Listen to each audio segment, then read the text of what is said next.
तो हेलो दोस्तों, आज के इस वीडियो में हम लोग सॉल्व करने वाले हैं कक्षा 9 का विज्ञान चैप्टर नंबर 5 है। 5 का जो क्लास 2 है आज होने वाला है। ठीक है, पहला हो चुका है। इसमें हम लोग सॉल्व करेंगे 11 से लेकर 20 तक के क्वेश्चन को। ठीक है, चैप्टर का नाम है आपका क्या, जीवन की मौलिक इकाई। ठीक है, तो चलिए देखते हैं क्वेश्चन को। इसमें पहला क्वेश्चन हमसे पूछा गया है, इनमें से कौन प्रोटीन निर्माण का केंद्र है। प्रोटीन निर्माण का केंद्र यानी कि प्रोटीन कहाँ निर्माण होते हैं। अच्छा, पिछले क्लास में हमसे पूछा गया था कि यदि किसी कोशिका में राइबोसोम ना हो तो क्या होगा। तो आपको पता होगा, उसमें हमने कहा था प्रोटीन का निर्माण नहीं होगा। ठीक है, तो इसका मतलब प्रोटीन का निर्माण कहाँ होता है, राइबोसोम में।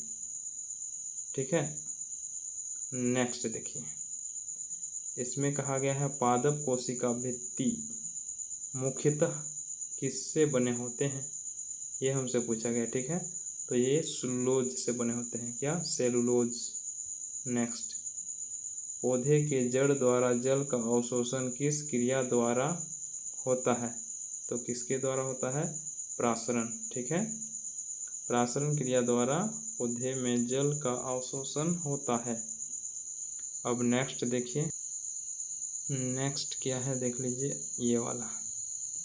इसमें कहा गया है निम्नलिखित में से कौन सा गुण प्लाज्मा झिल्ली पाया जाता है। गुण नहीं, गुण प्लाज्मा झिल्ली में पाया जाता है।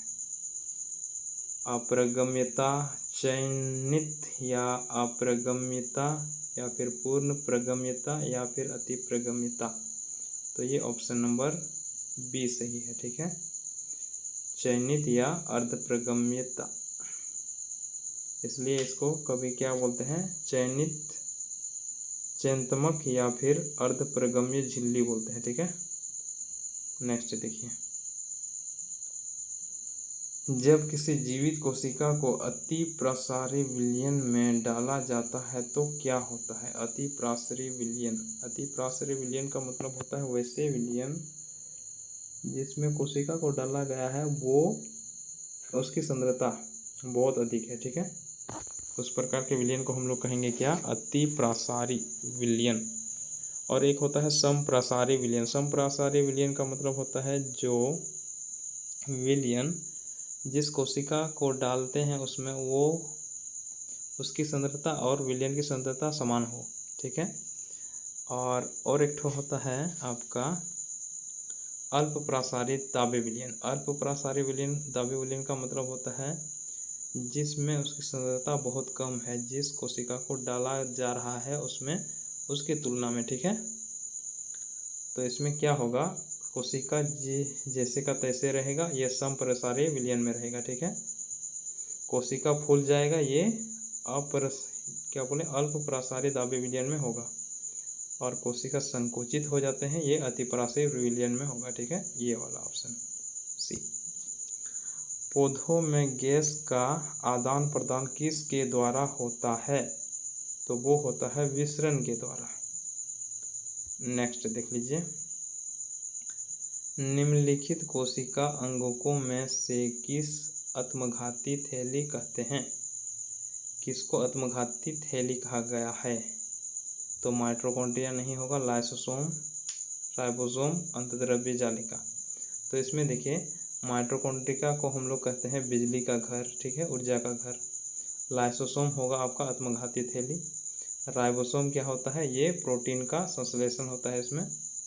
ठीक है, अब नेक्स्ट देखिए, इसमें है हमसे पूछा गया कोशिका का बिजली घर किसे कहते हैं। तो हम लोग जानते हैं, अभी क्वेश्चन में देखे थे, माइटोकॉन्ड्रिया। ठीक है, नेक्स्ट, रंगीन प्लास्टिसिड को क्या कहते हैं। क्रोमोप्लास्ट, ल्यूकोप्लास्ट, क्लोरोप्लास्ट, या इनमें से कोई नहीं। तो रंगीन को हम लोग कहते हैं क्रोमोप्लास्ट, रंगहीन को कहते हैं हम लोग ल्यूकोप्लास्ट। तो यहाँ रंगीन कहा गया है, इसलिए ऑप्शन नंबर ए सही है। ठीक है, लास्ट क्वेश्चन देखिए, इसमें हमसे पूछा गया है इनमें से किससे ऊर्जा निर्माण का केंद्र माना गया है। यहाँ देखिए, ऊर्जा निर्माण का केंद्र या बिजली का घर तो वो क्या होगा, माइटोकॉन्ड्रिया होगा। ठीक है, तो उम्मीद करते हैं इस वीडियो में जितने भी आपको क्वेश्चन कराए गए अच्छे से रिवीजन कीजिएगा। ठीक है, और तब तक आज की क्लास को यहीं तक रहने देंगे। नेक्स्ट क्लास में हम लोग इससे आगे 21 से लेकर 30 तक सॉल्व करेंगे। ठीक है।